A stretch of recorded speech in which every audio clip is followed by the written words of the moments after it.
Are you here to help find the baby Saurians? And I'm Toba. You must be the helpers that we've been waiting for. It's nice to meet you too, but we're just passing through. Oh, but Uncle Sanka said he was gonna send some of his friends over to help us.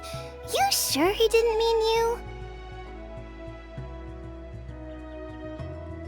Yeah, sorry. Whatever this is about, it sounds like you've got the wrong end of the stick. Wrong end of the stick? Darn it! We've been tricked, Huni. I should have known that Glasses Guy was a con artist. What are we supposed to do about the baby Saurians now? Time's running out. It's okay, Huni. Don't worry. Why don't you tell us what happened with these baby Saurians, huh? There's been a lot of unrest in the tribe lately, and my dad's Saurian got injured. Her name's Nana, and she has 3 little babies. After what happened to Nana, her babies were so scared that they ran off and hid. I'm really worried about them, so I decided to go look for them. If Nana is your dad's Saurian, why isn't he the one looking for them? My dad's one of the elders, so he's busy getting ready for Turnfire night. It's a really important ceremony, more important than this, anyway. I'm not supposed to be out here either, but I snuck out without telling him. I didn't think it would take very long, but then that guy we ran into made us tell him loads of stories, and it wasted so much time. Yeah, he was so selfish. He doesn't have a heart. It's all right. Don't let him get to you. We're here now and we'll help you because we care a lot, don't we, Traveler? They should be. I already managed to find their tracks, and it seems like they're hiding on the cliff. Really? Wow! Thank you so much, Miss Traveler and Miss Paimon. Awesome. You gotta be careful out on the cliffs, though. They're really steep. Even grown-ups have trouble climbing them.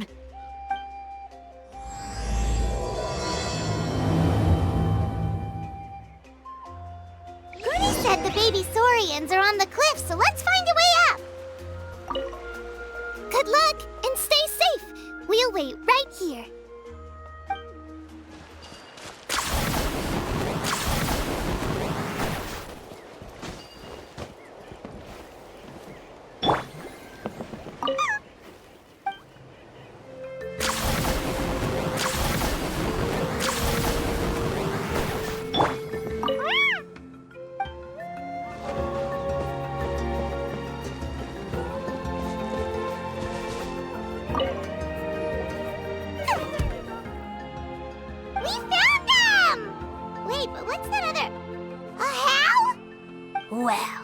If it isn't the gruesome twosome who wormed their way into our servant circle of friends.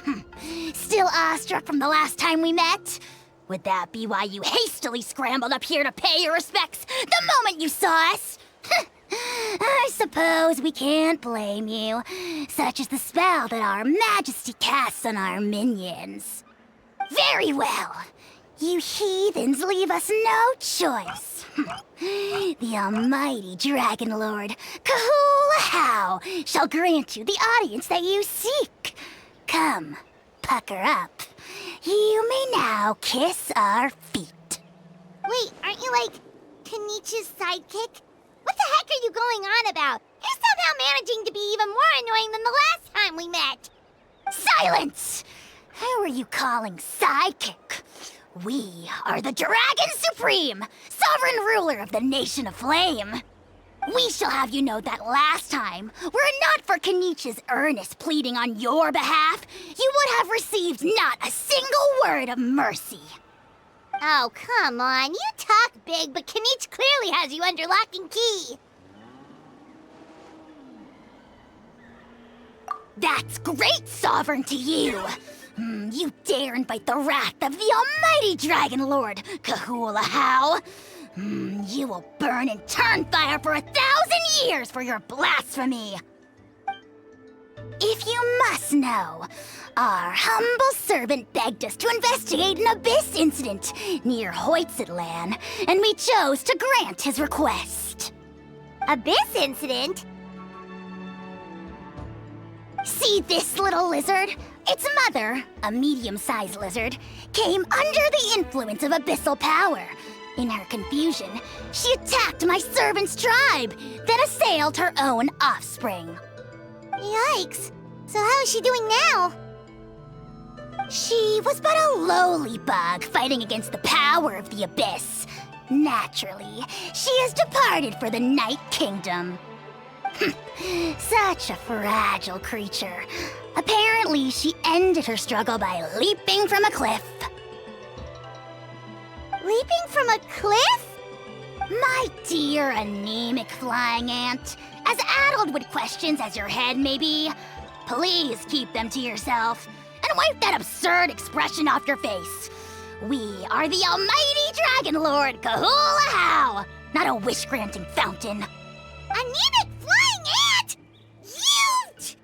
Just you wait. Two can play at the ugly nickname game. We sense a faint abyssal energy. An evil sorcerer must be lurking nearby, but they are well hidden. If you encounter any suspicious outlanders, be sure to give them a robust interrogation. Suspicious outlanders? Wait, are you mocking us? Ha! How dare you cast aspersions on your ruler, heathen! You're just lucky that our servant has such vile taste in friends. Otherwise, we would beat you black and blue, and then purple, then black again! If you're not here to kiss my feet, then get out of my sight. Do not impede the work of the almighty Dragon Lord, Kahula-How! Potty mouth on that guy! Paimon is furious! Still, good to know about the abyss threat, huh? Wasn't expecting that. Let's not get sidetracked. We should take care of Huni's request first. Wow, you're back already? That was so fast. I'm so glad that the babies are all right. Thank you both so much. Now we can finally go home and stop worrying about them. You're welcome. Piece of cake! You're not from Natlan, right? Because your clothes look different than ours. Hey, you must be tired after all that climbing. You should come take a rest at my house. Yeah, please come. I promise you'll get a big Scions at the Canopy welcome. We love having guests, and you're really nice people. Not like Glasses Guy.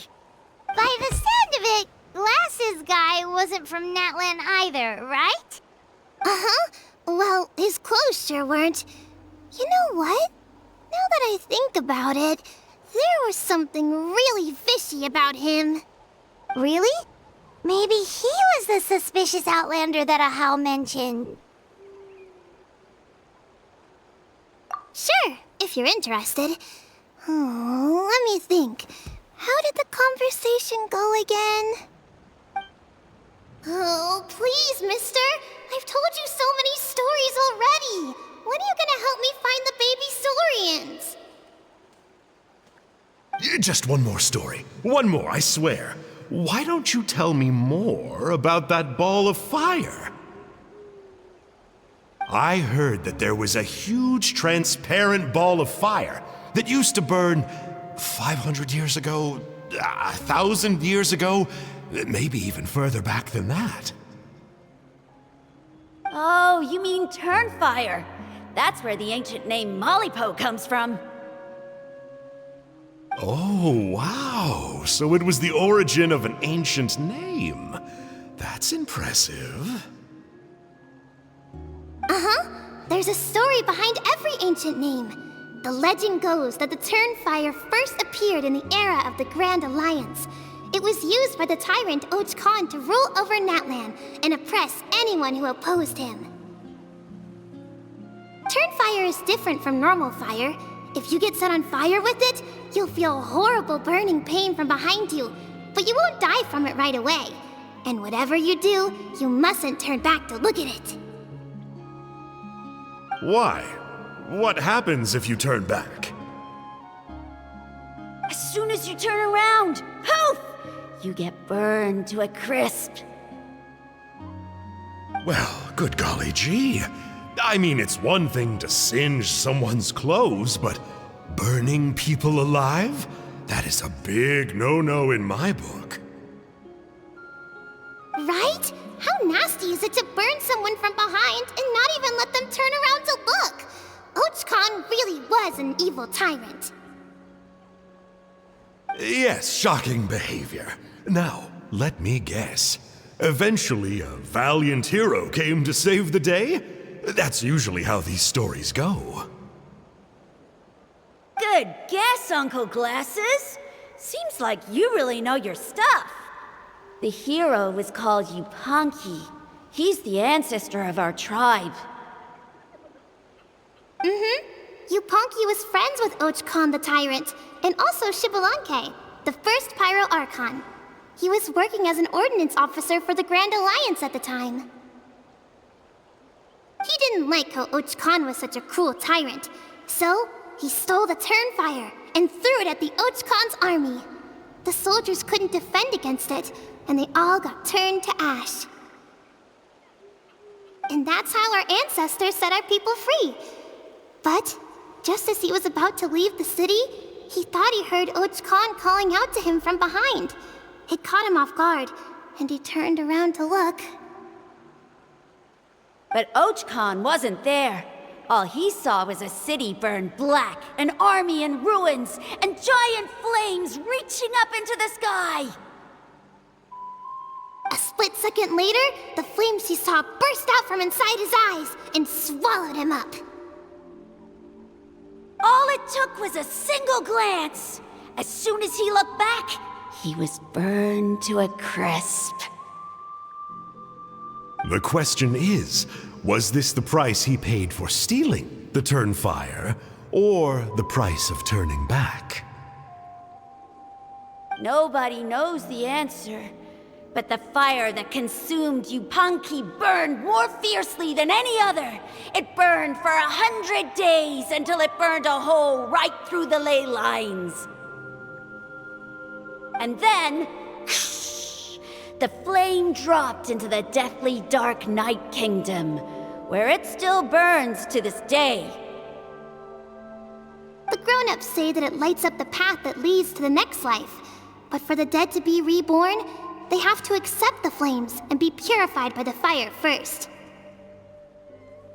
It's like a final look back at your life, where you have to answer for everything you did.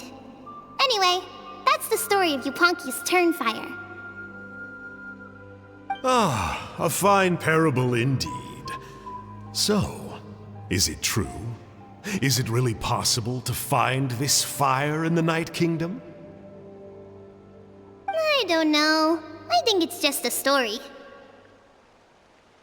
Either way, I assume this name has been passed down in your tribe ever since? Sure has. It went to Burkina, the hero that we celebrate on Turnfire Night. But that was 500 years ago. Yeah, and now it belongs to Kanich, so we often call him Malipo Kanich. Kinich, huh? All right, Uncle Glasses, that's enough stories. Now, can you please go find the baby Saurians for us like you promised? I would, but doesn't the legend of the Turnfire teach us not to look back? Let's not go dredging up the past. Tell me more about this Kinich guy. One more story, I swear. Starting now. No? Careful, Toba. You look dangerously close to cursing me out right now. Tut tut. We can't have that. Cursing is for grown-ups only. Uncle, you'd better not be trying to trick us, or the Turnfire will get you when you die. How would it get me if I'm outside of Natlan? Uncle Glasses isn't from here, you know. Unlike you. Huh? Wait. Is that?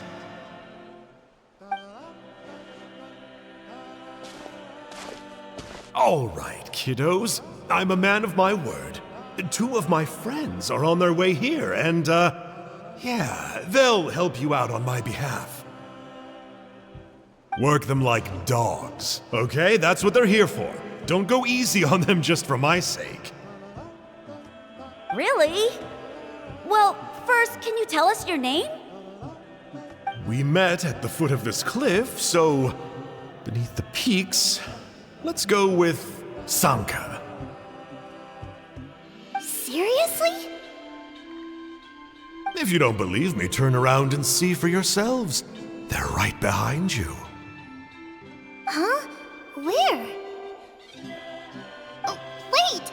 Uncle Sanka, where did you go? Yeah, definitely a fishy character. It sounds like he was digging for info about the ancient names.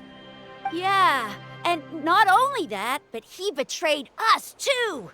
He'll pay for this. All he got out of us was some stories, though. What's the worst that could happen? Traveler, maybe we should go tell Kenichi about this. Ahau says he's investigating it, but he's a bit of a loose cannon. We probably shouldn't take him at his word. Huh? You know Kenichi? Not very well, but we have met him before, and one time we had a meal together. Aw, man, I'm so jealous. I never even spoken to him. He's so cool. He's the Saurian hunter, and he has a really awesome ancient name. Me neither. I don't think my dad really likes him, though. He always tells me to stay away from him. Probably because of that little creep he always hangs out with. He's nasty, and he's so full of himself. Oh, the creep who calls himself Kahul Ahau? Yeah, we've had the pleasure of meeting him too. He sure loves pushing people's buttons. Exactly. I don't know why Kenichi partnered up with him. Why didn't he pick me instead? Uh-oh. Huni, look how late it is. We've been out way too long.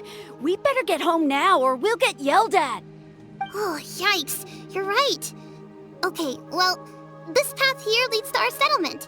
If you decide to visit, remember to come to my house. If there's anything you need, my dad can help get it for you. Hope to see you soon. We gotta run. Bye for now.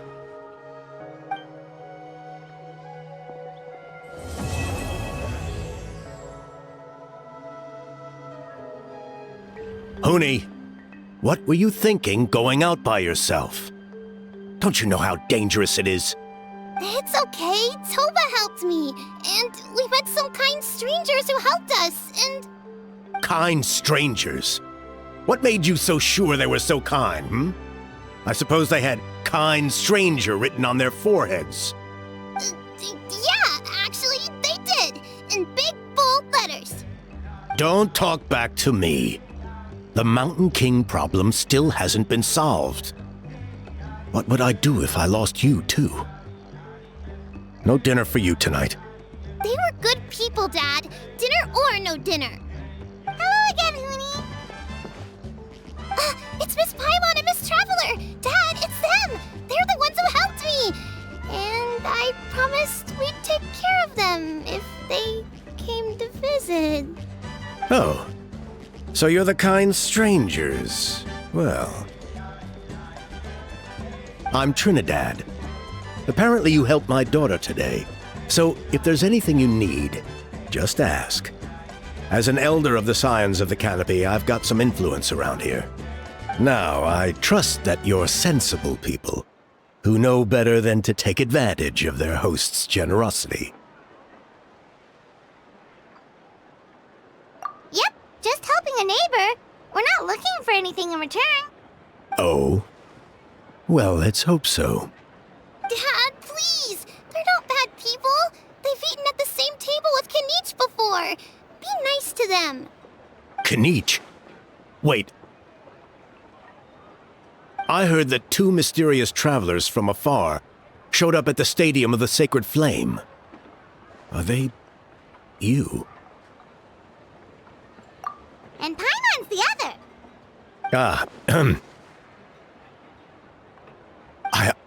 I do apologize. A lot's been going on in our tribe lately, and I suppose the pressure must be getting to me. I can't believe I was so rude to you. I feel ashamed. We got off on the wrong foot. Can we start over? Oh, now we're talking. Seriously, though, don't worry about it. Already forgotten. We're just happy to see Huni got home safe and sound. You've just arrived, I take it? It would be my honor to give you a hero's welcome tonight. Careful now. That's quite an about-face. We've heard that kind of thing can lead to spontaneous combustion around these parts.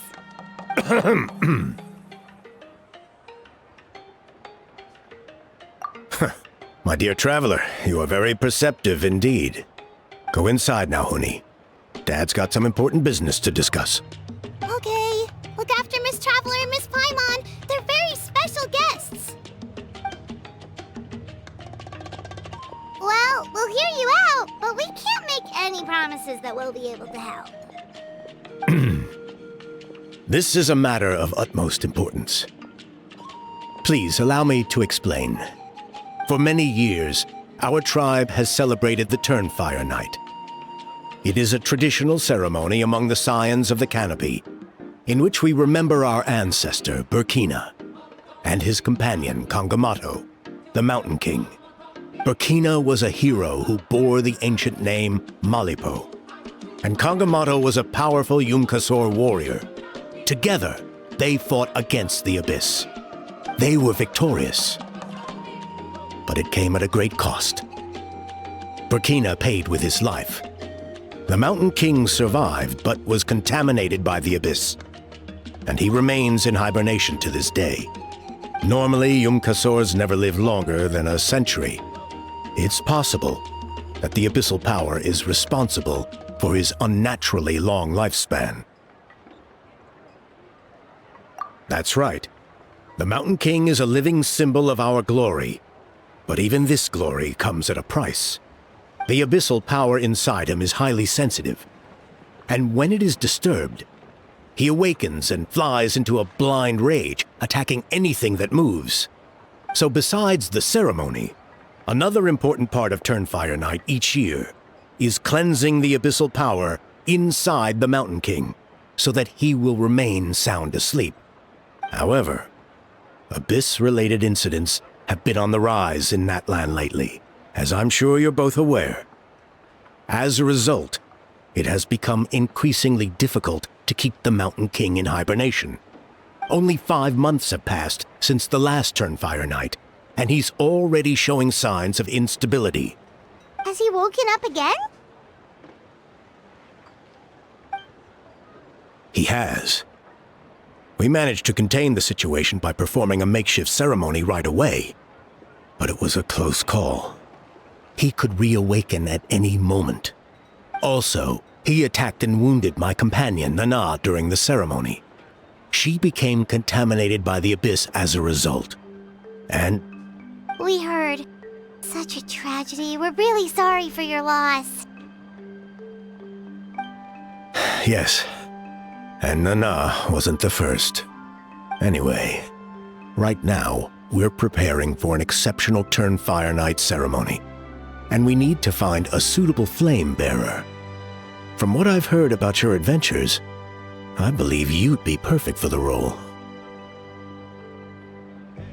Of course. Plus, he's a bona fide hero who's inherited the Malipo name. Oh, you mean Kanich? Yes, he's the one. A hero worth his weight in gold. And unfortunately for us, he's all too aware of that. No prizes for guessing what he said when I asked him to host a Turnfire Night outside of the annual schedule. An exceptional ceremony? I'll have to charge an exceptional price. I swear, no other concept exists in that boy's brain.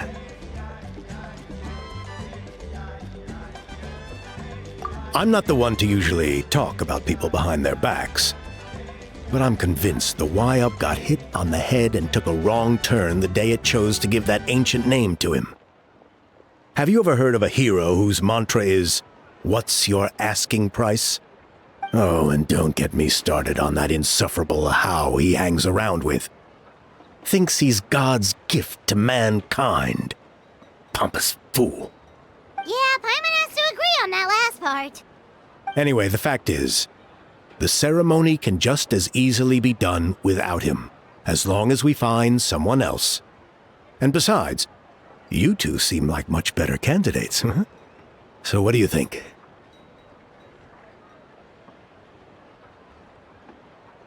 There's only a few days left before the ceremony.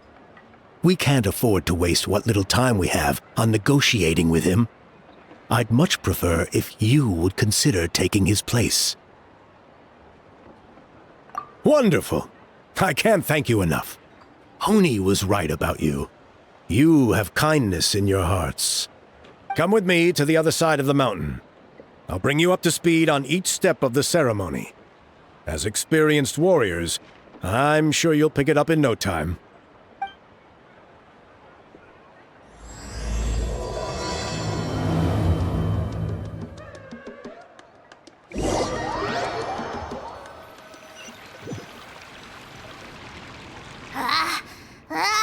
Achoo! Curses! Who dares insult the great Kahula How behind his back? Oh, great Kahul Ahau, bless you. Shut your filthy mouth, worm of the abyss! Your putrid words defile the air we breathe. You make the almighty Dragon Lord, Kahula How, sick to the stomach! Speaking as a member of the Abyss Order, that's music to my ears. Exactly the kind of reaction we're going for. But on a personal level, I gotta say, it's pretty hurtful. Ugh, never have we heard such brazen blustering from someone who is inches from death! Up yours, Four Eyes! We spit in your face! Okay, well, that I am at a loss to explain. How do I manage to stay so chirpy and cheerful? I can only guess it's some kind of powerful magic. But I digress. Mr. Kinich, I admit it, you, sir, are a legendary hunter. Still, the only reason you caught me is that I was reluctant to run away. You see, I'm very interested in the lore of your tribe. Kay. Is that it? Kay? Aren't you intrigued to know what it is about you guys that prompted a visit from the Abyss? It's the extreme sports! The other day, I narrowly avoided getting hit by a very brave soul who just leaped off a cliff. I think you call it bungee jumping? Anyway, I was very impressed. That is what I call embracing the spirit of adventure. Look, I even did a painting inspired by the bravery and freedom of the Scions of the Canopy. You scum-sucking swine! Ugh, I swear, if you go bungee jumping, it'll be without a rope! Head first off the tallest cliff, with a band of hunters on your tail, and nowhere left to run, and a bottomless cesspit waiting for you on the ground. You say that, but I get the sense that Mr. Kinich isn't planning to take my life right now. On top of that, I'm tired of spying on you from afar. So why don't we just negotiate a comfortable operating distance that works for both of us? I've heard that the most important thing in human relationships is to respect each other's boundaries. What do you say, Mr. Kinich? Or you could tell me what it is you're really after. What? And then I'll name my price. The Abyss contamination is back. No surprises there. No doubt that explains the Mountain King's recent activity. See those torches over there? Those are sacred flame offshoots that we requested from the Stadium of the Sacred Flame. They contain the power of the Pyro Archon. Are you saying that the Sacred Flame and the Turnfire are the same thing? For ceremonial purposes, at least. Sending someone to the Night Kingdom to retrieve the legendary Turnfire isn't exactly an option. More to the point, though, the Sacred Flame is able to burn away abyssal filth. So that's why we use it in the ceremony. Gotcha! So basically, we just need to clean up the filth with the Sacred Flame. That's one part of it, yes. But the complete ceremony is a bit more complicated than that. First, the flame bearer must collect a kindling of the sacred flame from the starting point. Then use a grappling hook to fly up into the sky and light each of the sacred flame pillars. Then they must go down into the canyon, all the way to the cave where the Mountain King slumbers, lighting braziers and the final altar along the way. The most skilled flame bearers can accomplish all of this without touching the ground once. As much as I hate to admit it, Kanich is capable of this. Wow! He can do all that flying without ever falling to the ground? Well, of course Paimon can. It'd be much harder for you guys. Ha! Well, don't worry. It's not a requirement of the ceremony. You're allowed to touch the ground. The only thing you're not allowed to do is turn back. The flame bearer must always keep moving forward. You can't skip a pillar, then come back to it after lighting the next one. To do so would be to disrespect our ancestors. So, what actually happens if you do turn back?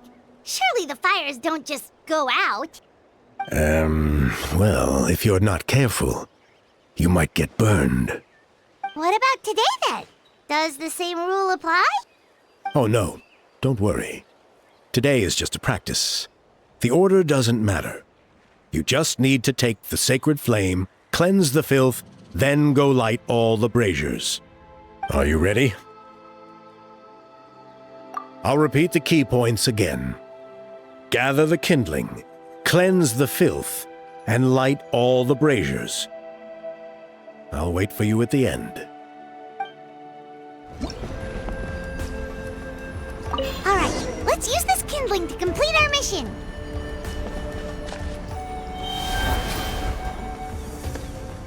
There's abyssal filth over there. Let's burn it away with the sacred flame.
Should be all the braziers. Let's regroup with Trinidad. I knew I was right about you. You have outperformed all of our previous candidates. If there was an ancient name for outstanding flame bearers, I'm sure the Wayab would consider you for the honor. Yeah, although it would probably take Paimon quite a bit longer. Ha ha ha ha. All right. Now there's still a few days left until the ceremony. I should get back so I can inform the chief and the other elders that I have found the flame bearer we need. Oh, you mean they've still got to sign off on it? Some of them are still hoping we can come to an agreement with Kanich. But that's only because they haven't seen you in action. Still, I'm the one responsible for securing a flame bearer. And my recommendation is you. Just for Paimon's own peace of mind, are you sure it's not going to be a problem having Outlanders take on such an important role in your ceremony? See that place over there? There was a time long before the age of Burkina and the Mountain King, when we Scions of the Canopy called that our home. After a period of upheaval, our ancestors were forced to move away. Now it has become a place where our youths go to develop courage and kindle a spirit of adventure. If we failed to keep the threat posed by the Mountain King at bay, it might not be long before we have to move again. and find a new home.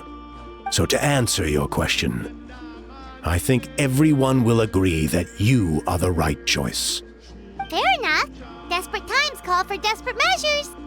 I'll need you to drop by my place at some point before the ceremony, if that's all right. There are still a few final details that we need to discuss. Okay, see you later then. You have my gratitude. We've helped out with a lot of other local festivals before, but this one feels a little different. Anyway, let's take a break before heading back to Trinidad's place.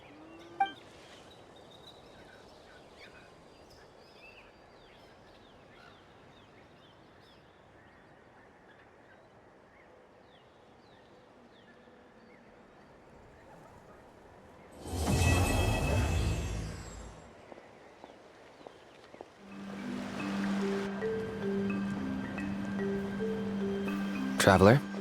Paimon? Kanich! Fancy meeting you here. We've actually been looking for you. I'll get straight to the point. I hear you accepted a proposal from Elder Trinidad. Oh, the, Turnfire Knight, you mean. You were still his first choice. It's just... Oh, jeez. It's not what it looks like, promise. Chill, it's cool. I only mention it because there's something you should know.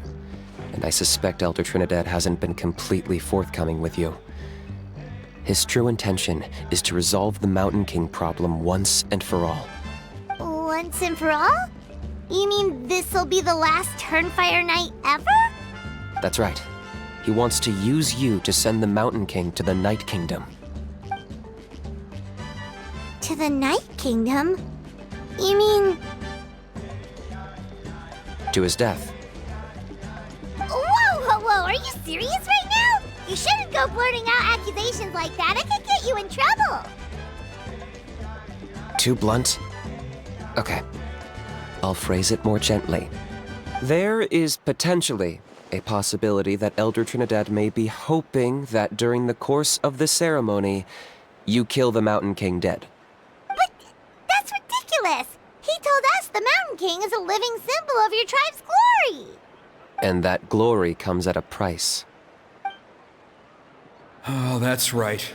The Mountain King is a living symbol of our glory, but even this glory comes at a price. Ah, yes, and Nana wasn't the first.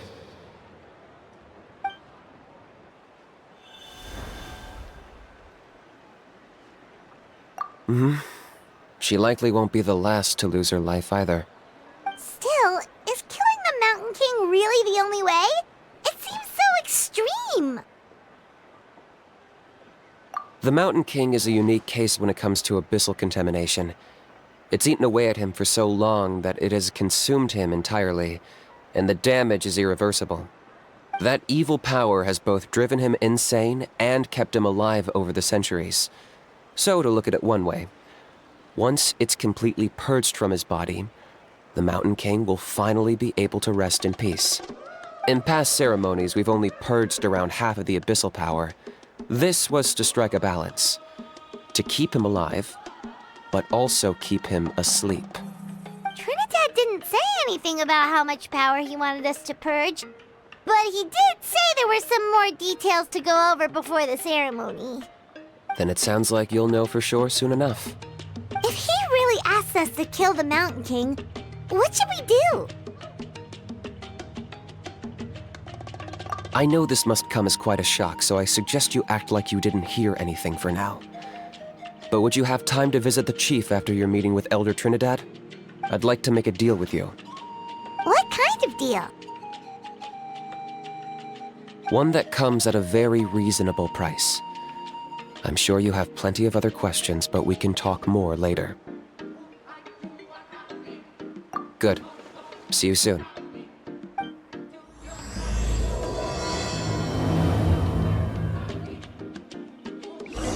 Ah, mighty Outlanders, you have returned. Did you have a good rest? It was, pretty good, yeah.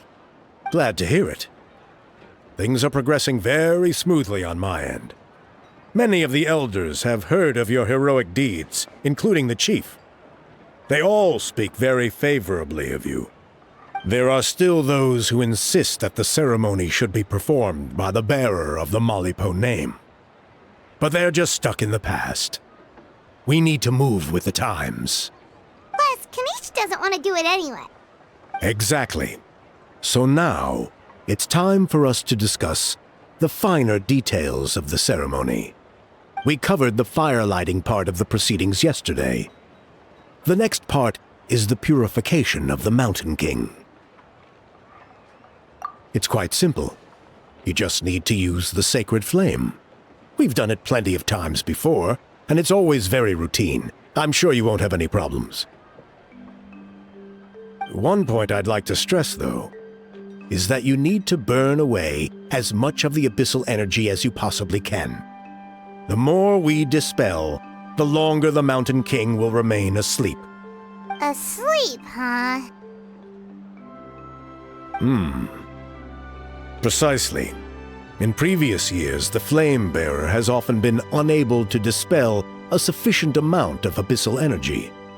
That's the only reason why we have to perform the ceremony on a regular basis. But I understand that you have a lot of experience fighting against the Abyss. And you seemed to wield the sacred flame quite effortlessly yesterday. With your help, I'm optimistic that this time we can dispel all the remaining abyssal energy from the Mountain King's body, freeing us from this ever-looming threat for many years to come. Traveler? So this doesn't faze you at all, huh? You clearly have a lot of confidence in yourself.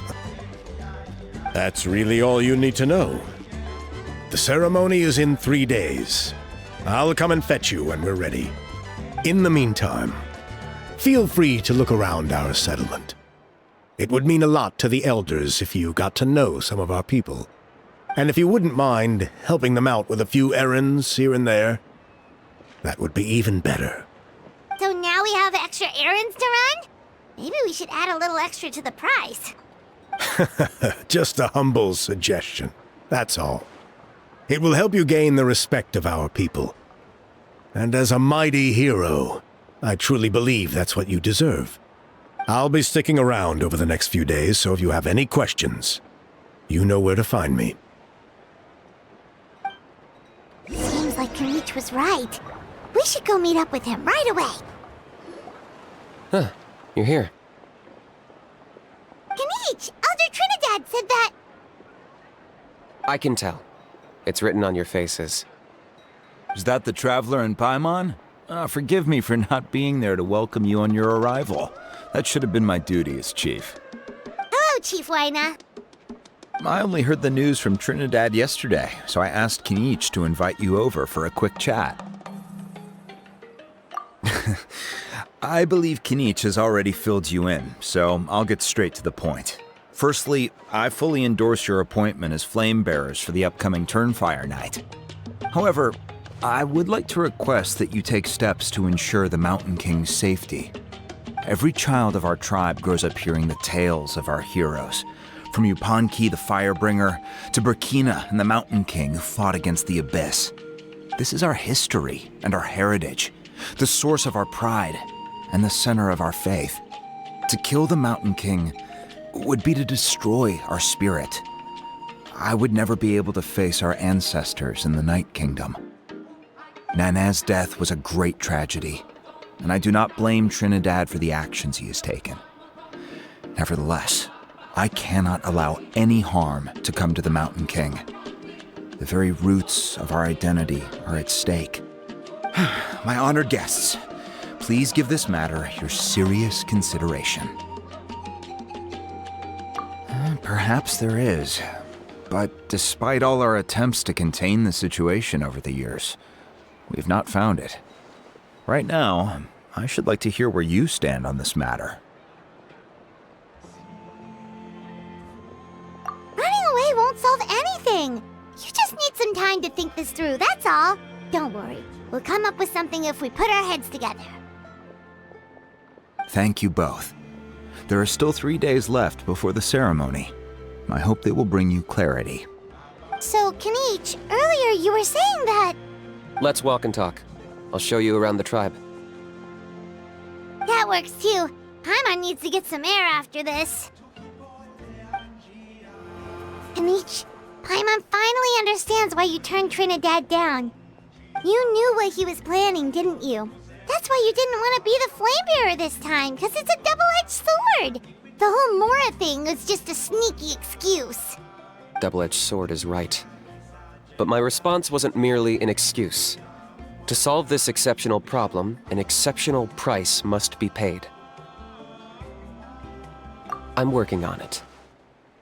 Really? Well, come on then, let's hear it! In a moment. Didn't you have a question you were about to ask me? Oh yeah. What was it again? Oh, right! We need to talk about How. He's completely unhinged. I agree that he has a problem. He needs disciplining, so I hired him a teacher.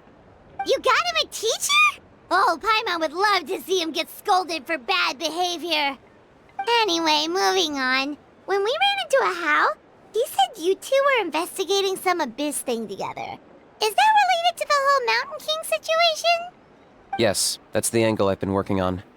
I'm a Saurian hunter, but I occasionally hunt the abyss too. One time I was pursuing some purple demonic dogs when I accidentally entered a hidden space. I did some research after the fact. Apparently they're known as beastly rifts, and there are many of them of all different sizes. That's where those purple dogs were coming from. So, if we can locate one of these beastly rifts, clear the monsters out, and move the Mountain King inside, he'd be able to continue living, but without posing a threat to the tribe. Whoa, that sounds kinda crazy. Would it really work? It's not without its risks, of course. There's a lot of unknowns in the equation. For instance, for all we know, a prolonged period inside the rift could make the Mountain King's condition worse. Still, we desperately need something like this, even just as a temporary measure. You've seen the conflict the issue is causing in our tribe for yourselves, and believe me, it's been a long time coming. The chief is adamant about keeping the Mountain King alive, whatever happens. Paimon can understand. It's less about the Mountain King and more about preserving your culture and heritage. Yes, but on the flip side, you've got people like Elder Trinidad, who is more concerned about protecting the people he cares about now and into the future. And he has every right to take that view. It's one thing to try and preserve the last remnants of a glorious past, but making your kin pay the price for it? No one can seriously tell them that's a fair trade. You're right. There's no easy answers here. Let's leave that to one side for a moment and assume we go with your plan. How do you actually intend to find one of these beastly rifts? Because at least in our experience, the dogs open the rifts when they want to attack us, not the other way around. I think I know a way. You have any better ideas? Not at the moment, but it just feels like using the power of the Abyss for our own ends isn't gonna end well. After all, the Abyss is what turned the Mountain King into a monster in the first place. People are gonna think you've lost your marbles. If it doesn't end well, then that's the price we pay. Everything in the world comes at a price. Even when Yupanqui, the Firebringer, stole the Turnfire, it cost him dearly. The Mountain King's erratic outbursts have brought tensions within the tribe to a boiling point. Unless this gets resolved quickly, everyone will be stuck in a stalemate. All right. So what's this deal you wanted to make with us? We're hardly experts on exploiting abyssal power. All I need you to do is keep people away from me. I'm getting harassed on a daily basis by people trying to convince me to be the flame bearer. I can't afford to waste all my energy dealing with them.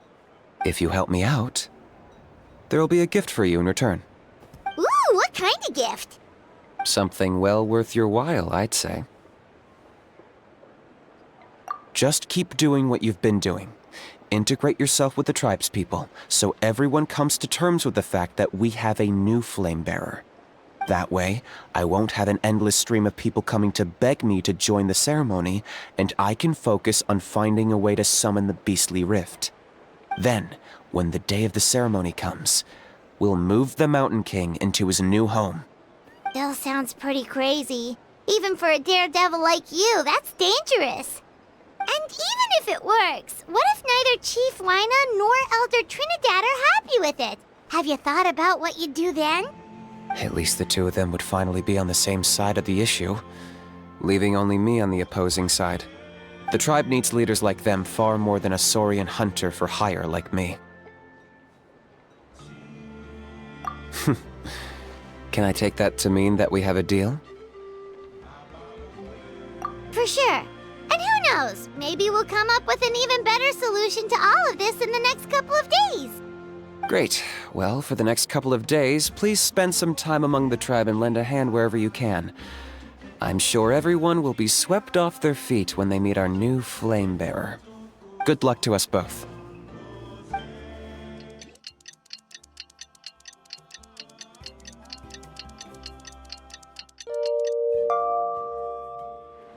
Okay, task for the day. Meet the tribe's people and take some heat off of Kenichi's back.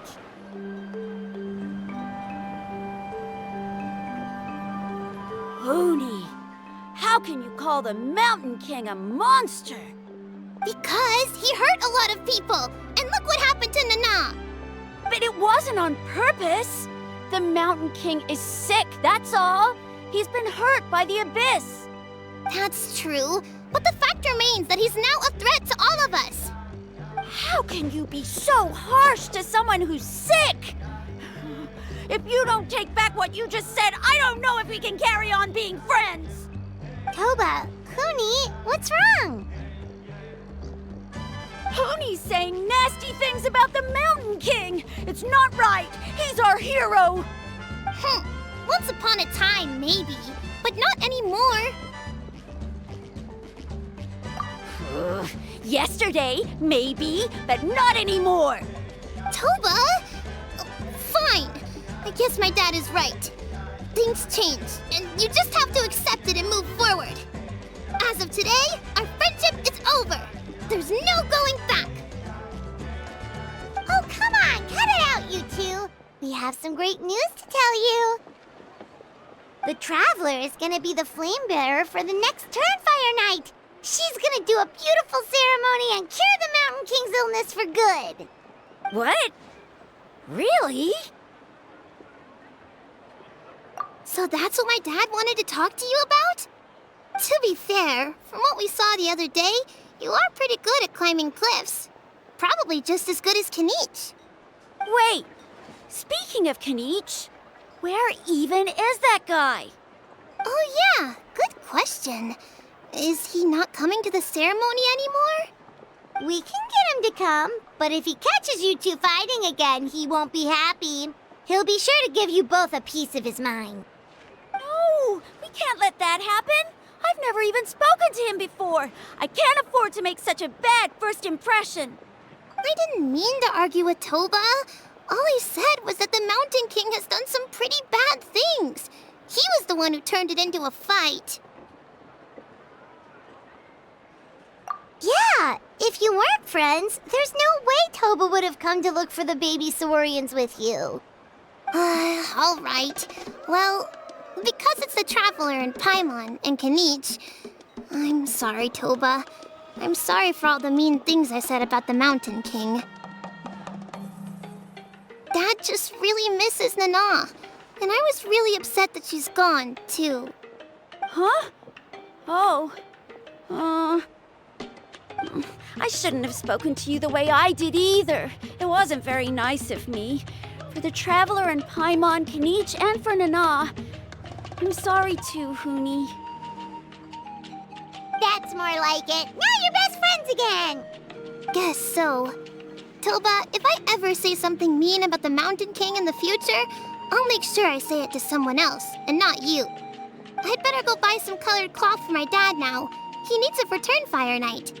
Let's play again some other time. See you, Toba. See you, Traveler and Paimon. Okay. I'll head home as well then. See you next time. Okay, take care, you two. Even though they said they're sorry, it looks like their friendship isn't as strong as it was before. Let's just hope we can solve this once and for all. Come on, let's move on. Huh? What's going on over there? Let's take a look.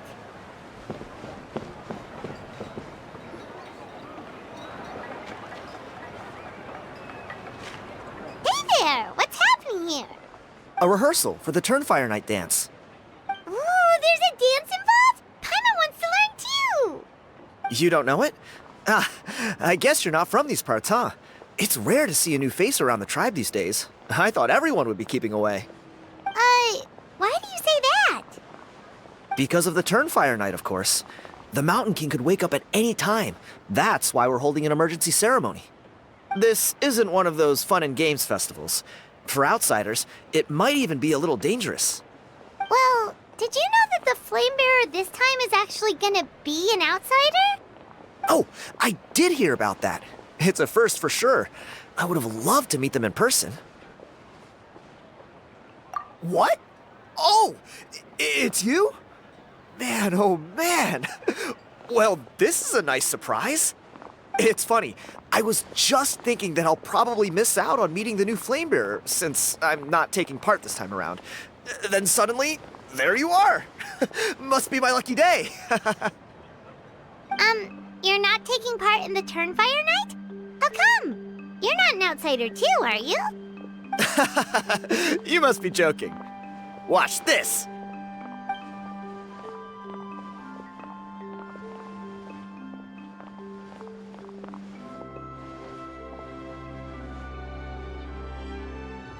Not bad, right? Yeah, I'm considered one of the better looking guys who dances beneath the pillars of the sacred flame. Been doing it a few years. Always gets the ladies out to watch. Oh, very impressive. So why'd you quit? Well, I feel like the whole Mountain King situation is getting more and more precarious. It's just not safe here anymore. One of our elders' Saurian companions even lost her life not long ago. The question is, what are we gonna do about this in the long term?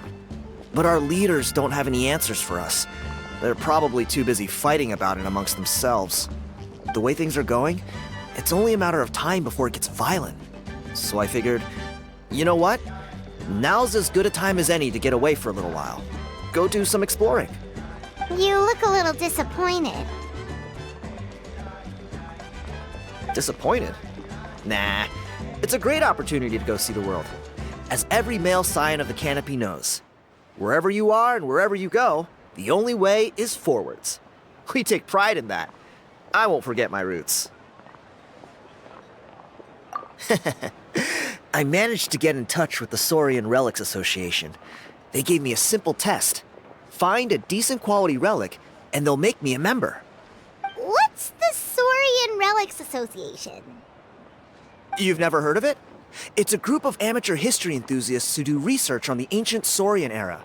They're all about collecting relics and remnants from that age. Speaking of which, the guy who was Flamebearer before you, I've heard that his Saurian buddy comes from that time. A how? A how's a relic from an ancient Saurian civilization? Oh, yeah, him. So you know those two already, huh? Then, do you know how they met? It was deep inside some mysterious ruin, and they signed a contract there. The association folks say that the kind of contract usually comes with a huge hidden cost. Really? That sounds ominous. Who knows? But if it's true, Kanich can probably handle it. He knows what he's doing with weighing up contracts and costs and stuff. I doubt he'd make a contract that doesn't benefit him. Strangely enough, I actually happened upon a strange mural a while back, and it looked to me like it was depicting a Saurian and a human involved in some kind of Saurian-era contract ritual. Oh, does that count as a relic then? You bet it does. I was all ready to go take a picture of it and use that as my entry ticket to the association. But after all the abyssal activity recently, I heard that area's been overrun by monsters. The best laid plans, huh? I'll just have to wait and see if things improve. Or... you look like you know your way around a fight. I don't suppose there's any chance you'd be able to help? If all you need to get is a picture, that should be pretty achievable, right? The Traveler deals with monsters all the time. It's a piece of cake. Wait, you're seriously gonna help me out? Come on, it's no big deal. Compared to some of the things we've been roped into before, this is nothing. Pyro Archon above, you two have hearts of gold, you know that? You're the kind of people who could dive into the Turnfire deep in the bowels of the Night Kingdom, and it wouldn't burn a single hair off your head. Of course it is. All right, come with me. I'll show you the way.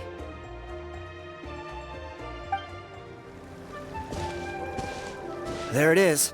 It's inside these ruins. As you can see, the place is crawling with monsters. Alrighty then. Stay back and take cover, Tiago. This could get dangerous. We'll take care of them. Great minds think alike. I'm not about to cramp your style.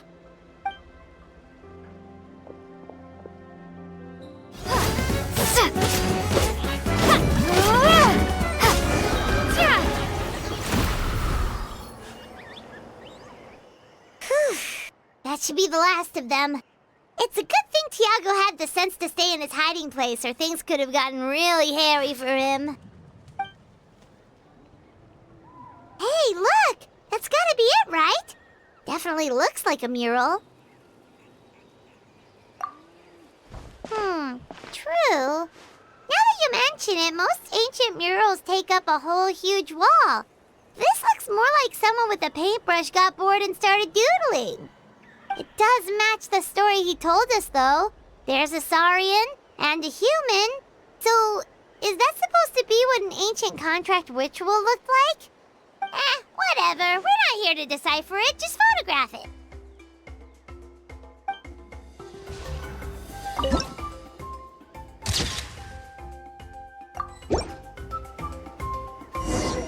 That's a wrap. Let's take it back to Tiago. You've been robbed? Oh, Ponche. And I thought my luck was bad. Oh, I put blood, sweat, and tears into that, and now I've got nothing to show for it. Some gap-toothed goon stole it from me.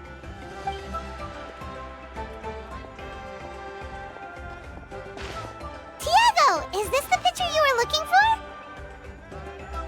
Let me take a look. Yep, that's the one. Pyro Archon above, you two are superhumans. Hey, Ponche, come and say hi to these guys. They're gonna be the new flame bearers, and they're tough as nails. Wait, are you the Traveler and Paimon? Huh? You already know each other? I don't think so. My nephew Toba's been telling everyone about you. He says you're crazy strong, super friendly, that you helped him out, and that you're gonna be our flame bearers this Turnfire night. Oh, so you're Toba's uncle. Great to meet you, sir. Sounds like we managed to make a bit of a name for ourselves. Toba's not wrong, my friend.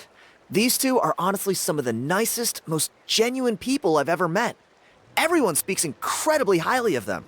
Seriously, if you're comfortable telling them about what happened, I guarantee you they'll sort it out in no time. Really? All I want is to get the fruits of my labor back. Allow me to explain. Ponche is a well-known scholar within our tribe, author of the widely acclaimed book, Yupanqui's Turnfire. Unfortunately, the book was stolen by a treasure hoarder a few hours ago. I spent years of my life researching that book.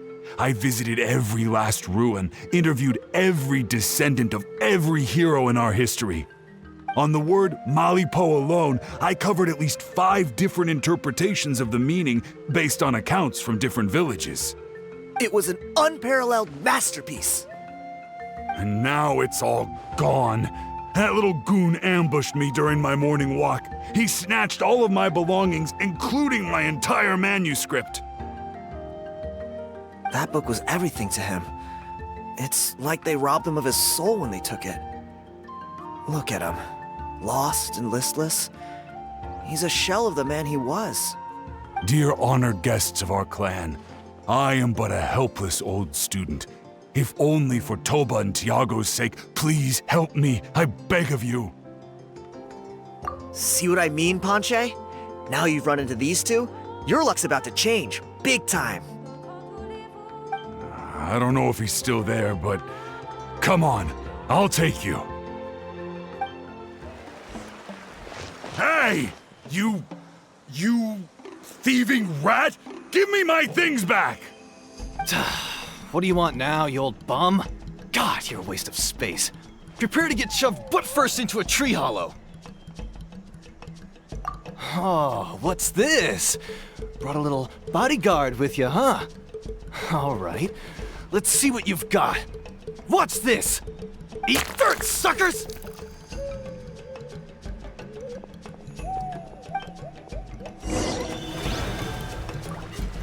Hey, he's trying to get away! You good? Let's chase him down!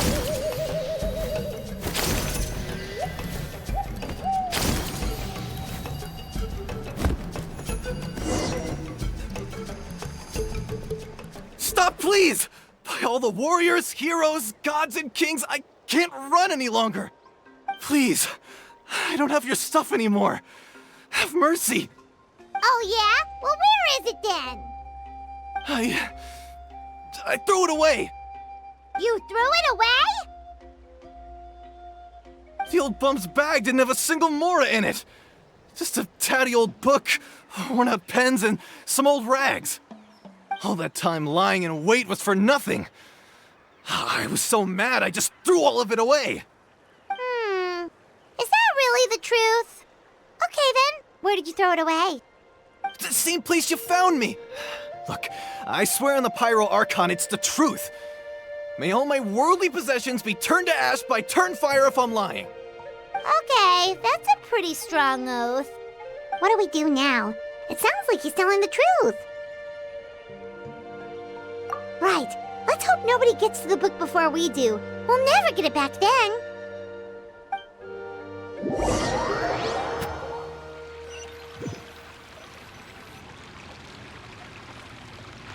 Although the Turnfire is a heroic symbol in Hoytzatlan, it always comes with the more ominous implication of eventual tragedy. This holds true for all bearers of this ancient name in recorded history. Each one of them died of non-natural causes, as if the specter of the Turnfire was always lurking in the background. This appears to suggest the existence of some higher power that is always watching the name-bearer, examining their actions, and eventually demanding payment in return. None can escape this payment, unless, perhaps, they could honestly swear by Turnfire to never make a single mistake in their entire life. Yupanqui's Turnfire. What an incredible work on ancient name philology. I can't believe it was just lying there for me to take. Let me see, the author is Ponche. Nice. A gentleman and a scholar. Silence, book muncher. The great Kahulahow will suffer your droning voice no longer. Do you truly find no joy at all in perusing such rich historical records? Joy? What joy is there in this pointless drivel? Well, it makes a pretty shocking prediction. Every bearer of the ancient name Malipo eventually meets a grisly end. Maybe that's the price you pay for the name that means price? What? You're saying Kenichi will die a violent death? So I'll finally get to take over his body? When will that glorious day arrive? The great Kahulahow demands to know! Wow, you are just irredeemable, aren't you? An agent of chaos down to the core. You make us Abyss Order folks look like saints in comparison. Silence, maggot! To presume that anyone compares your kind with the great Kahulahow is sheer vanity. And if that day ever comes, oh, your doom will soon follow. You don't need to lecture me about Doomsday. Here's what I know. based on countless historical texts. All civilizations will be reduced to rubble by the passage of time. From ancient kingdoms to heavenly thrones to worlds beyond, there are no exceptions. But from the ruins of every civilization, the dust will rise and never settle, thus transcending the confines of time. That dust is what we call a civilization's spirit. And you, great Kahul Ahau, are one such speck of dust from a bygone age. I've paid dearly for the chance to observe you up close. Now, let me take a good look at you. We'll see whether any memories of that age still remain inside you.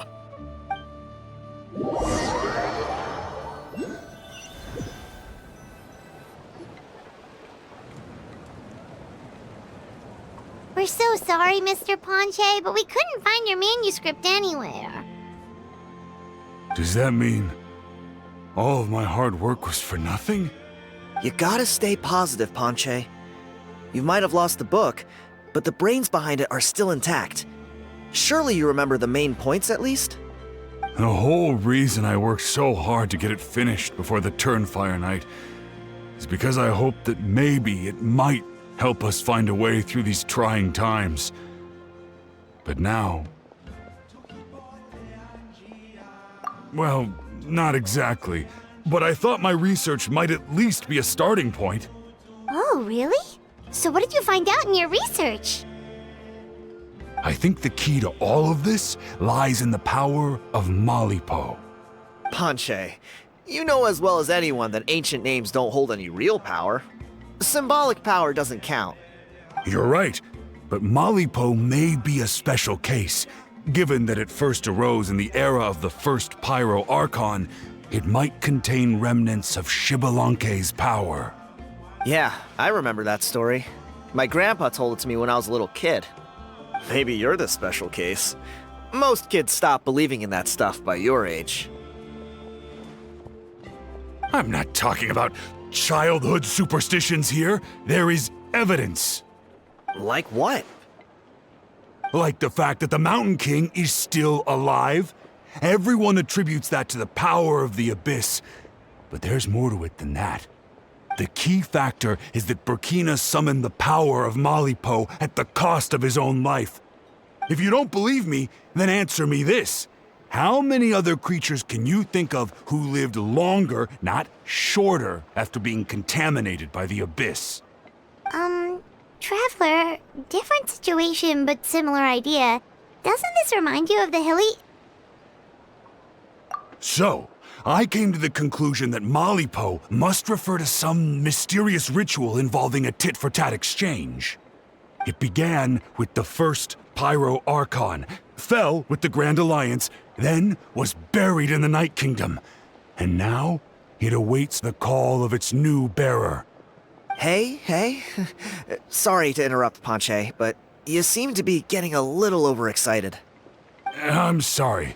I was originally planning on presenting my findings to Kinich. I'd hoped he would be attending the upcoming ceremony. Sounds to me like you dreamed up one fanciful theory to support another. Kinich, what are you doing here? I more or less finished what I was doing, so I came to have a quick catch-up. Now a good time? Kinich! I'm onto something.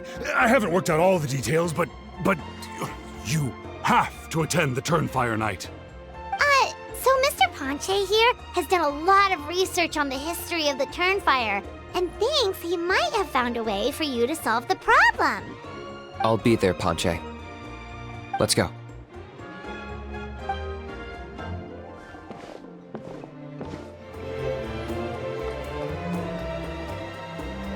Here will do. Yeah.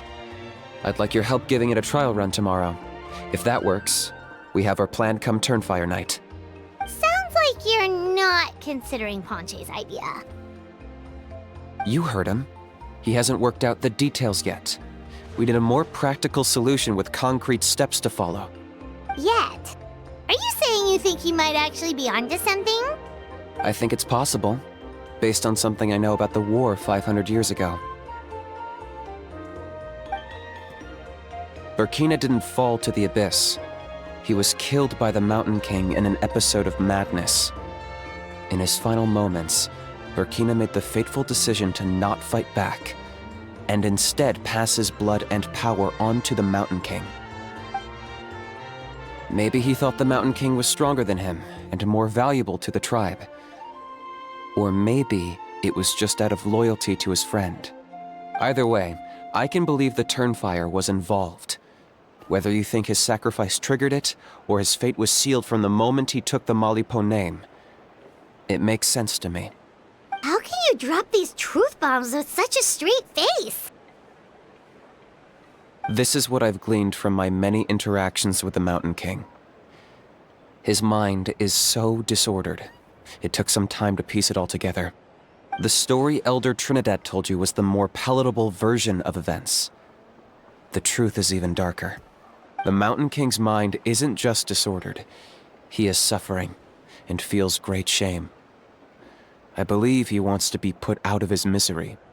What? Then what should we do? Should we grant him his wish? Of course not. We should help him move to a new home. It's the only practical solution. The Mountain King is a hero to my tribe. An object of worship, even. Ending his life would be like desecrating a statue. Still, he's been the cause of multiple disasters, and we can't afford to have any more. Ugh. Practical solutions hurt Paimon's brain. Can we follow our hearts next time? Then let's break for the day. I've already found a suitable venue for tomorrow.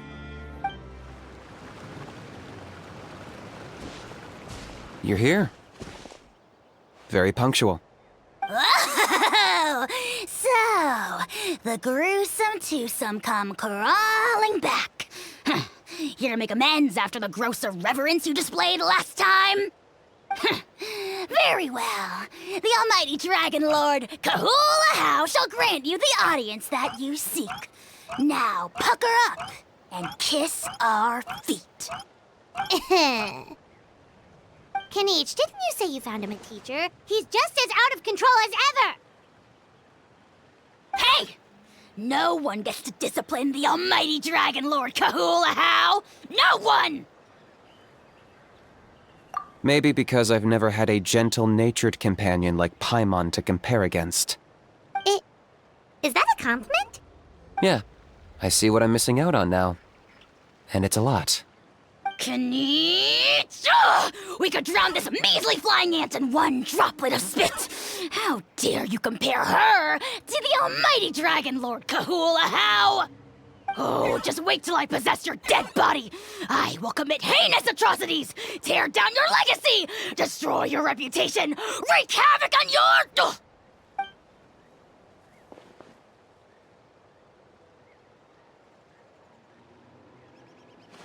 Traveler, Paimon, let's get down to business. Once we've opened the beastly rift, you're welcome to toss a how in there for a couple of days. With pleasure. You don't need to ask twice. I got my hands on this device in a trade. It's meant as bait, but it'll also stabilize the abyssal energy. The rift towns will tear through space to get to this. Once they're here, we take them out and claim the rift for ourselves. You'll find out soon enough. First, let's try this out.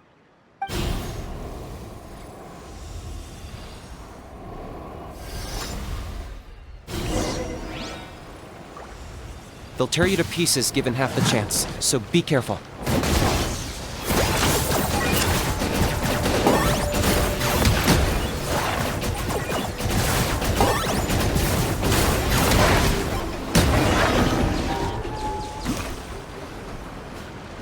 Uh-oh. Are there even bigger ones on the way? You see, Kenichi? I'm a man of my word. In fact, I'd say I under-promised and over-delivered. Nifty little gizmo, isn't it? I take it this is your true form? Now that our deal is complete, it's time to start the next phase of our relationship.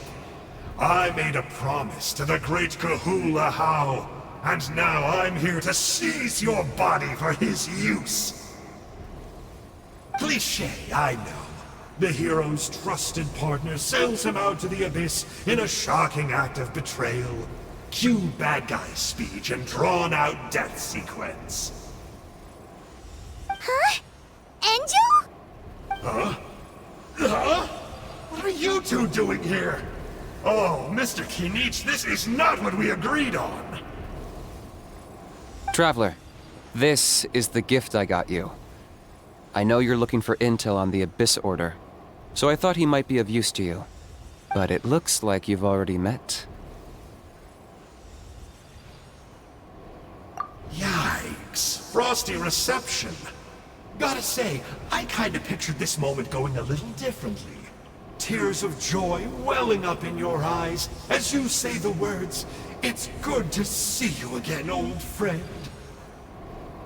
Don't be ridiculous. Sounds like you've been reading too many romance novels.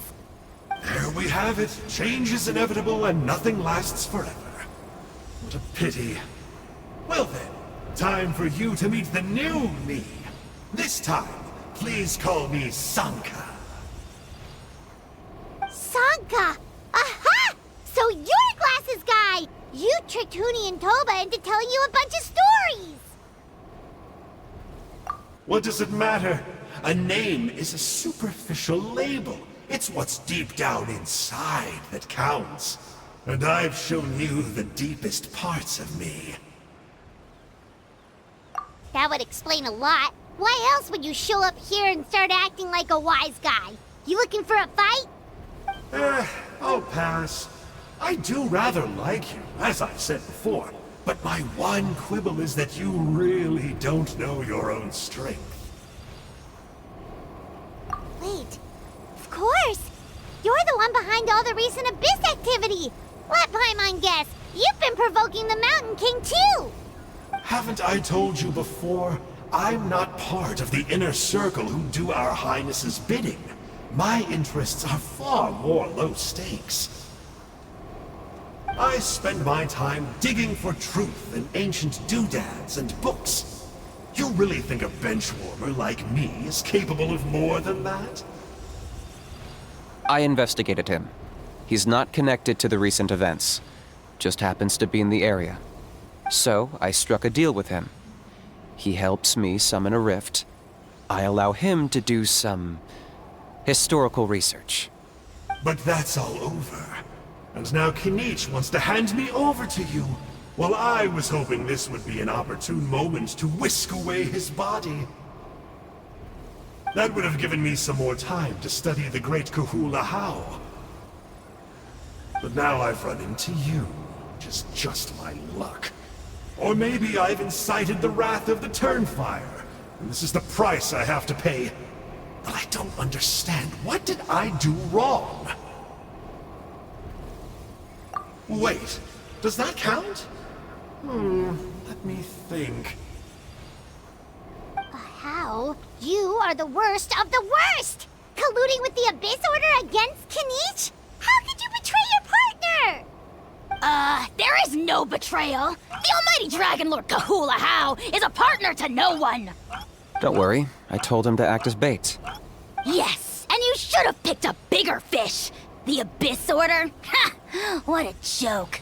Not even a match for our lowly servant. I put up with this toad croaking for days, and it was all for nothing.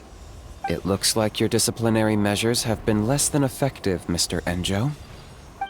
What did you expect? Behavioral rehab isn't really our thing.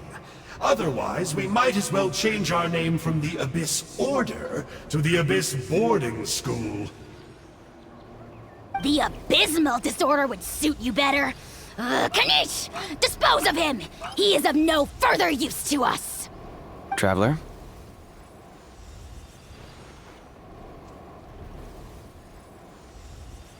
Hey now, I may be a lowly clerk, but don't underestimate me. I could never beat you in a straight-up fight, But when it comes to running away, I won't lose to anyone! Do me a favor and remember how fast I disappear! Maybe then you'll show me a little respect next time. Darn! He got away again! Couldn't you have stopped him? It's alright. He's not worth our time and energy. Besides, it seems like he's in debt to a lot of people.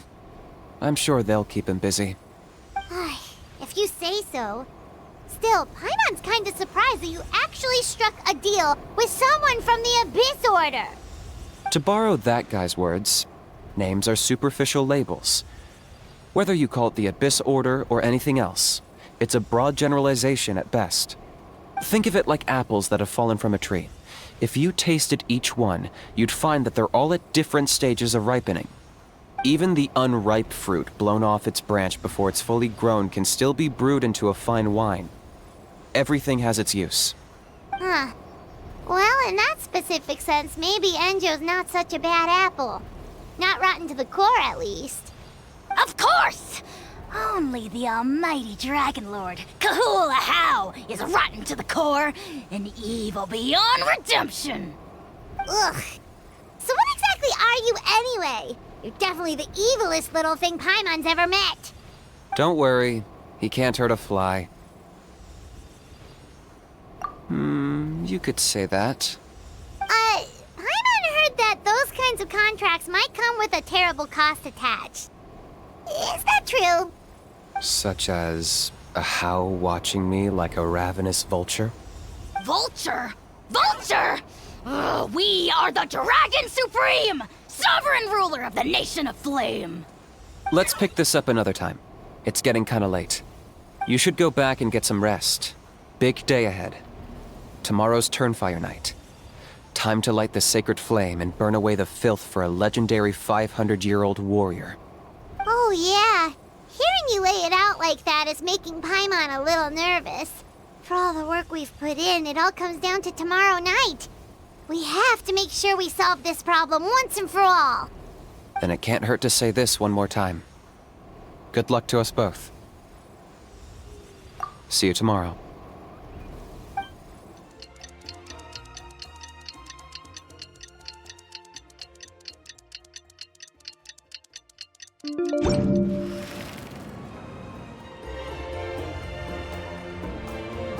Ah, at long last, you're back. I hear that you've done much for our people these last few days. Everyone has nothing but praise for you. Many young people have heard the rumors too. They're all eager to meet our new flame bearer. Well, they won't have to wait for long. It's almost time for the ceremony. We really hope we can resolve the Mountain King situation quickly and smoothly. Seems like a lot of people have been worrying about it, huh? Haha, well, it's nearly time. So, if you're ready, then follow me to the ceremony site. Shall we go? Off we go!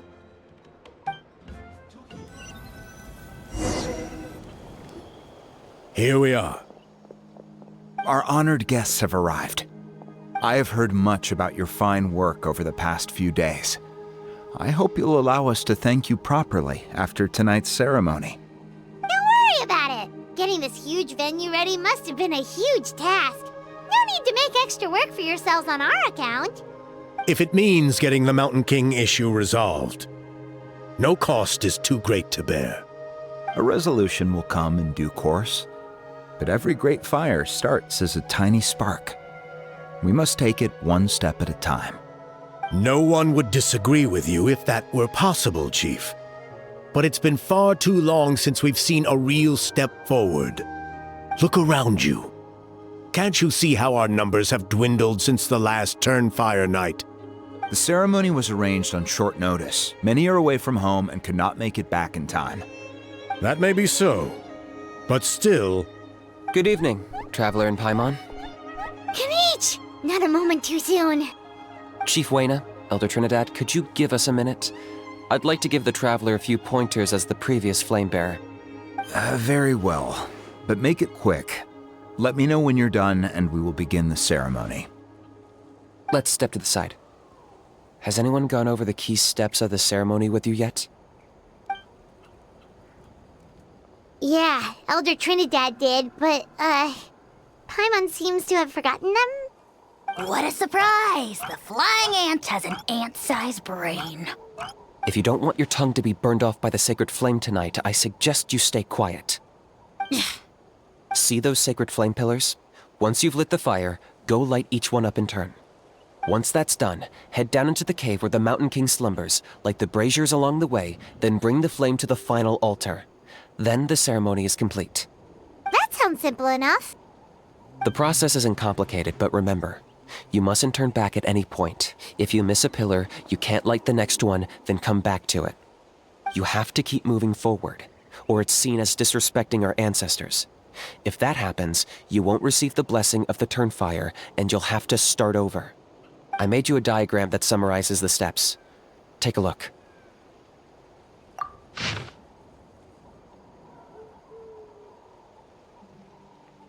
So that's our part. What about you? I'll be with you the whole way, and once you've lit the altar, I'll start summoning the rift. You can leave that side of things to me. Just focus on your part. Okay. We'll try to remember all that and get it right the first time. Ready when you are. But I think I saw Huni and the others just now. Maybe you should say hi before you start. Might make you less nervous. Just tell the chief when you're ready. Oh, Miss Traveler! You look so pretty today! You're gonna make sure the Mountain King never threatens us again, right? I believe in you. I'll be cheering you on the whole time. Mighty Outlanders, the time has finally come. You know what must be done. Please remember, you must cleanse as much abyssal energy as you can. This is the only way to prolong the Mountain King's slumber. I am sure you have what it takes. Miss Traveler, you're finally here! I even dragged my uncle out to watch the ceremony. Although I'd hoped for the Malipo name-bearer to perform this ceremony, that was never anything to do with you, so please don't take it personally. I got thinking last night, and I realized if the lesson of Malipo is to look forwards, then I should accept that my book is gone and start anew. Besides, I'll have even more to write about this time, given this will be our first Turnfire ceremony featuring a flame-bearer from another land. I'll be taking detailed notes. Good luck, Miss Traveler! You got this! Hey! Bet you're surprised to see me. Didn't think I'd be coming, did you? I was all packed up and ready to go, but then I thought, I wonder if the ceremony will go any differently with the new flame bearer. So yeah, here I am again. I still owe you for that picture you took, so once you start, I'll be dancing to cheer you on. Don't be nervous, you'll do great. How are you doing? Is all in order? I'm counting on you. Don't forget what we talked about. By past fuel and present flame, life marches ever on. My brothers and sisters, the time has come to light the fire once again, and let the Turnfire night shine bright in Hoytzitlan.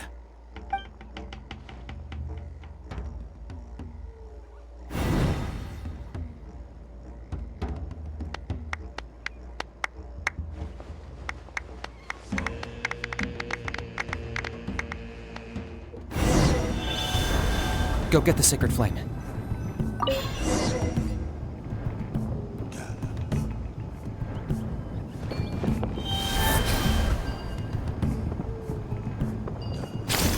Nicely done. Off to a good start. Great stuff.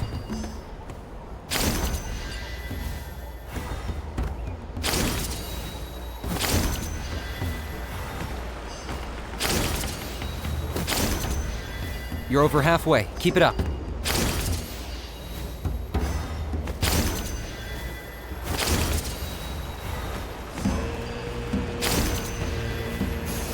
Impressive. Just one more to go.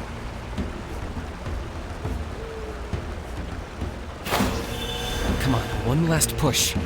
The final sacred flame pillar is up ahead.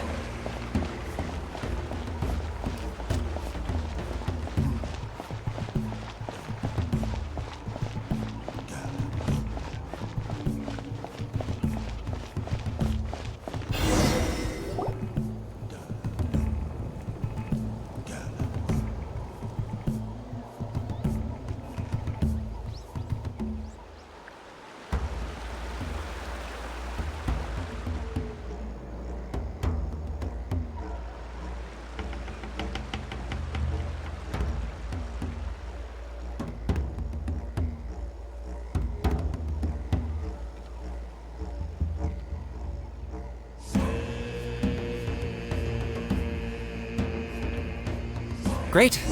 All the pillars are alight. Next, it's down into the canyon and head for the Mountain King's cave.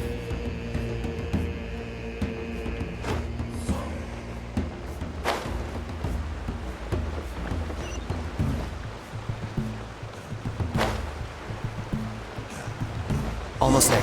The cave is just up ahead.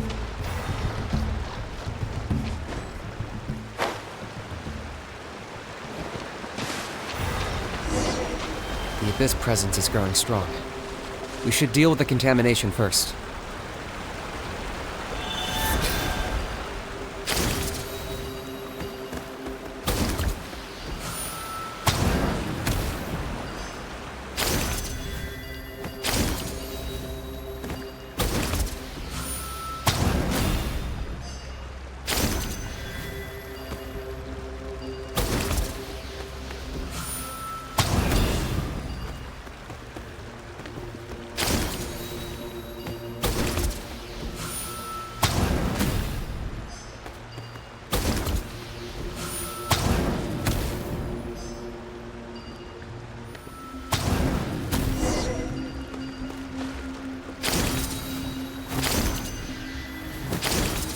There's the altar of the sacred flame.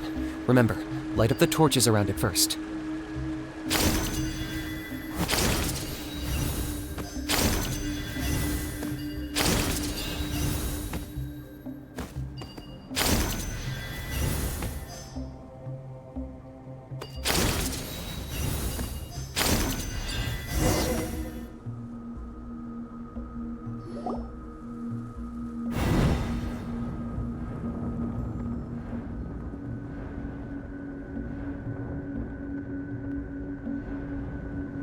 Woohoo! We've lit up the final altar!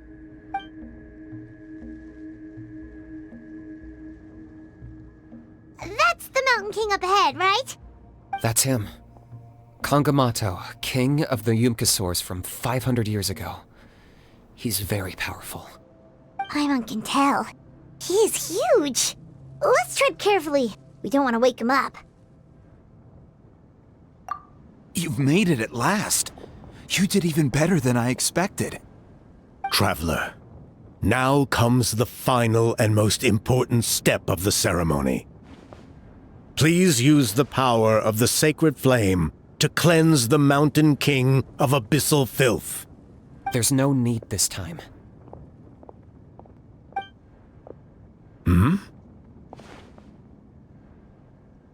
Such strong abyssal power. What is that thing?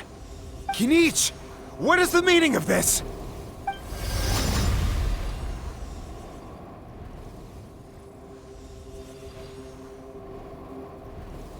Is that a beastly rift? Chief Waina, Elder Trinidad, this is about to get a little dangerous. You should step back. What do you think you're doing? Solving the Mountain King issue. You mean by having him torn to pieces by rift hounds? No, stop! We can't let that happen! Foolish Locust! Can't you see? We're trying to shove your Locust King into the beastly rift! But... I'm sorry, Chief Waina and Elder Trinidad. This is the only way. Can you promise me that no harm will come to the Mountain King? I can't guarantee it, but I'm fairly confident. Traveler, This is not what we agreed on. You must cleanse the Mountain King of every last trace of abyssal contamination. Okay, I see what this is. You've been in cahoots this whole time.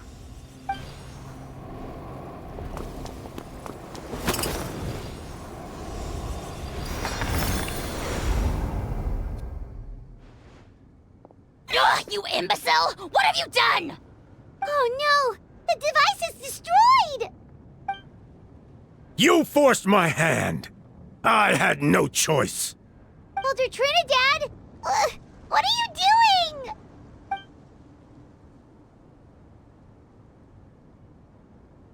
No! The Mountain King is waking up! He will cause even more casualties! Everyone, out! Now!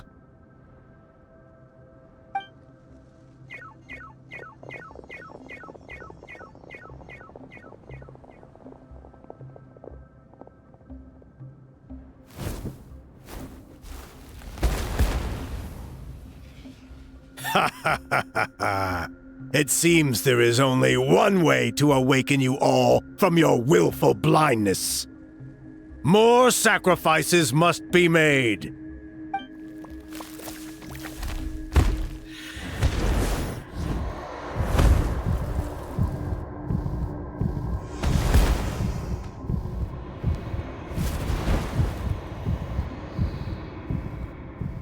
Take me, O Mountain King! Take me as your next sacrifice!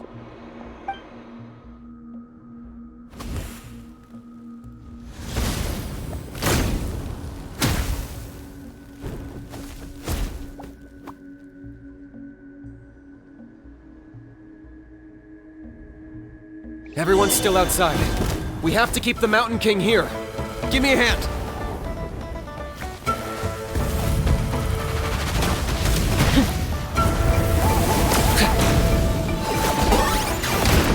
Watch out for the fruits he's spitting out. I can use those against him.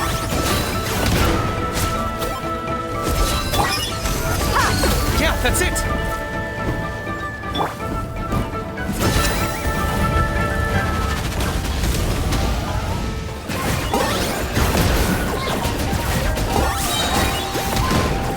Claim these souls!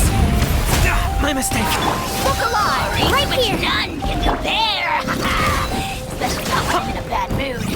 Measly insects! Now you must pay!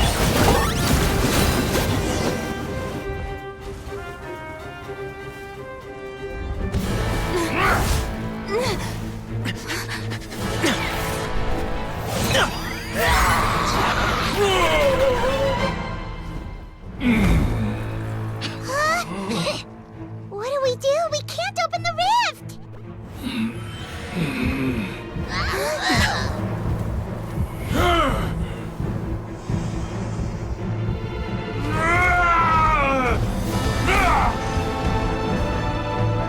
Kill me! Put an end to White's shame!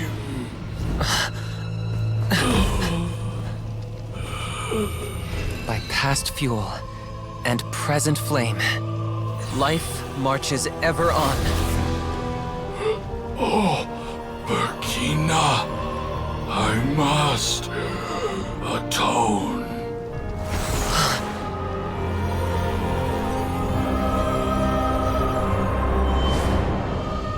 Patience.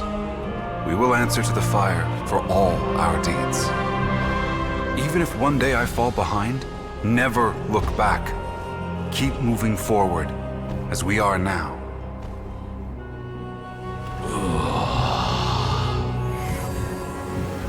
Live with your guilt and shame. This is the price to pay.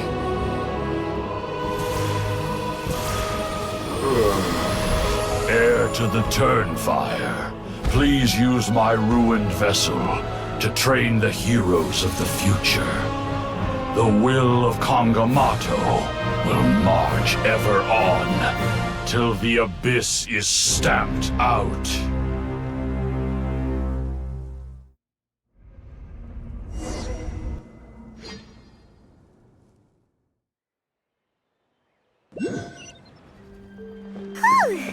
eventful day yesterday, huh? Paimon wonders how things are doing now. Let's go ask the chief! Traveler, you've come at just the right time. I have some good news for you. Trinidad's condition is stabilized. He suffered burns on much of his body, but we believe he'll survive. Guess that's the best news we could hope for. Paimon has to ask, is everyone in your tribe such a risk-taker? First Kinich, then Elder Trinidad? Is this the Scions of the Canopy's adventurous spirit in action? We're simply not afraid to charge ahead into the unknown. He's fine. Don't worry. He's gone to check on the Mountain King. Something most mysterious has happened. After the incident yesterday, a transparent shell has formed around the Mountain King's body.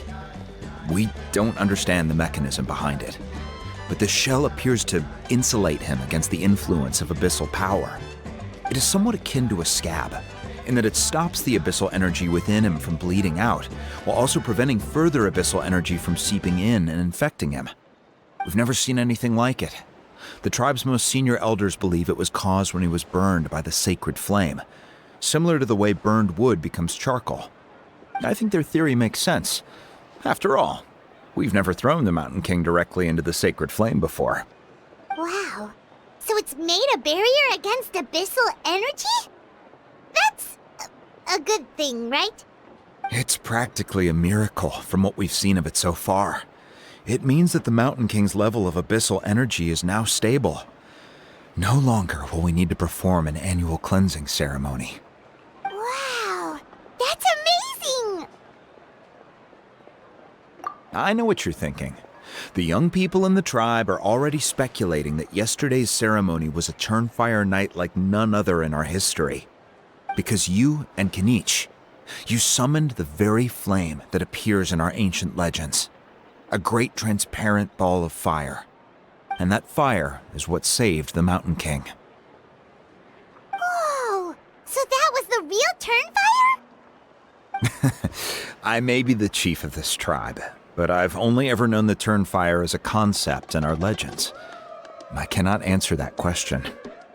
If anyone can answer it, I suspect it would be the bearer of the Malipo name. He is in the Mountain King's cave as we speak. Ah, so Kinich then. Why don't we go see how he's doing? Hey, Kinich! Hey yourselves. You two doing okay after yesterday? We were gonna ask you the same question. You scared Paimon half to death when you rushed into the fire. Sorry, I couldn't just stand and watch the Mountain King get burned alive. So you thought you'd try and extinguish the sacred flame with Dendro? Or is that an attempt to make the almighty Dragon Lord Kahulahau die of laughter? The sacred flame only possesses a fraction of the Pyro Archon's power. It's not as if I was fighting the Pyro Archon herself. Kinich, when you went into the flames, were you intending to, Intending to what? do the same thing as Burkina? Sacrifice myself? Of course not. My focus was on keeping the Mountain King alive, not on what it would cost. But now I'm curious. What made you think I was going to sacrifice myself? Well, because everyone's saying the Turnfire is what saved the king last night. And Ponche's theory was that summoning the Turnfire is a tit-for-tat exchange, right? So, Paimon thought you decided to pay for it with your life. So you've heard that rumor too. I'm afraid I can't say for sure. What happened yesterday was a first for me too. Well, even if you don't know, there's probably no one in the world who does. What I would say is, if that really was the power of the Turnfire, I'd sooner believe that the Mountain King summoned it himself. The Mountain King? Then, what price did he pay? The core meaning of price is not atonement or compensation, but what you're willing to give up in order to obtain what you want. It's easy to die for your sins. Much harder to live with the guilt and keep on going. In the end, the Mountain King chose the latter option. For Burkina and for the tribe. That's the price he paid. Alright, so how is the Mountain King doing now? Health-wise, there's nothing to worry about. He'll enter a fighting stance whenever we set foot in his territory.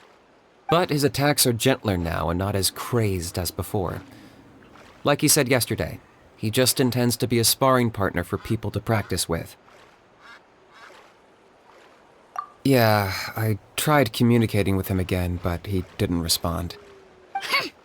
We dare say that Locust King has well and truly lost its mind. The lights are on, but nobody is home. Its body remains fighting fit thanks to the perverse power of the Abyss, but time has been less kind to its soul. It was ground to a pulp long ago. But we saw him come back to his senses yesterday. That was merely one last burst of brain activity before it croaked. As you humans would say, it went out with a bang. Oh, come on! Stop being such a doomer. Paimon bets the Mountain King has finally let go of the tragedies of the past now, and is focusing on moving forward. That's why he doesn't have time to chat with us. He's too busy thinking about the future. Well, at least it means my fellow tribespeople can move forward now, too. Thank you for your help, Traveler. I owe you one. Yeah, that's right. You caught Enjo for us, remember? But he ended up being completely useless. It's not a fair trade if you lost out. That's on him. It's not your fault he's useless. Besides, we're friends now. You don't know us anything. Friends? But your friendship is an even more valuable gift. I can't in good conscience accept it for free.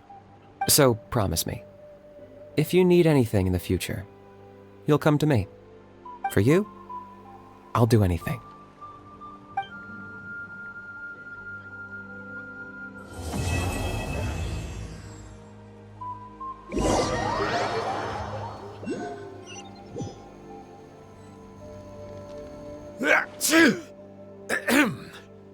So, in the end, only poor little Huni got the sad ending? Yeah, everyone's happy except me. First Nana, then my dad. Why does everyone in my family have to suffer? Huni, it'll be okay. Your dad will get better soon. Toba, you're my friend, so I shouldn't say this to your face. But it was all the Mountain King's fault. Huh? Now hold your horses, kiddo. If you promise not to fight, Uncle Sanka will tell you a story. Okay, before you roll your eyes out of your skull, I promise you can trust me. I almost got my eyebrows burned off by the Turnfire after last time. That's why I came back, to make it up to you. All right, I'll just get to the point. Do you know what Uncle Sanka loves the most about your people? What? Your extreme sports. Huh? On my first day here, I got hit by someone falling out of the sky. I believe you call it bungee jumping? It's a dangerous sport, to be sure, but the courage it took to make the jump impressed the heck out of me.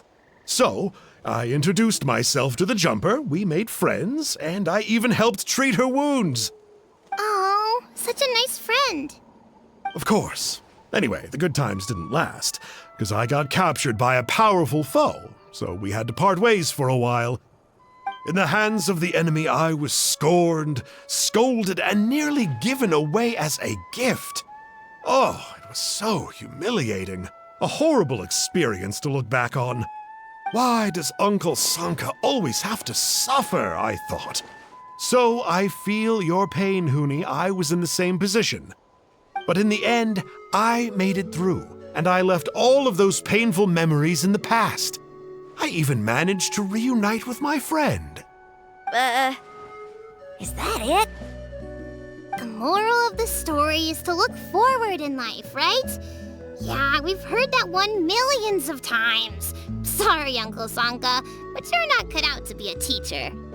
Very smart, Huni, but not quite smart enough. What I'm trying to tell you is that after I reunited with my friend, I found her injuries were all healed, but she really missed her family. So, I thought you might like to see her too. She's right behind you. Turn around and see. Another trick about not turning back? I'm not falling for that one again.